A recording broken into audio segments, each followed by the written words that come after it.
सुना है अच्छे लोग जल्दी मर जाते हैं। मुझे तो अपनी टेंशन होने लग गई।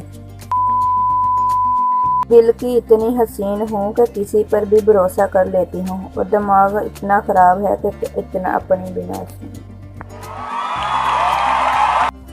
मैं किसी को भी नज़रअंदाज नहीं करती। बस मेरी नज़रें बकवास चीज़ों पर नहीं जाती। मैं बातों से ज़ात जान जाती हूँ और हरकतों से औकात।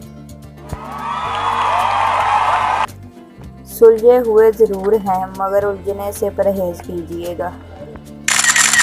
खुश रहती हूँ इन लोगों के सामने जिनके खून जलते हैं हमारे नाम से। इश्क ने नकम्मा नहीं किया गालिब, मैं बचपन से ही बेली हूँ। टेढ़ी बातों का सीधा सा जवाब, मैं बदतमीज मेरी आदतें खराब।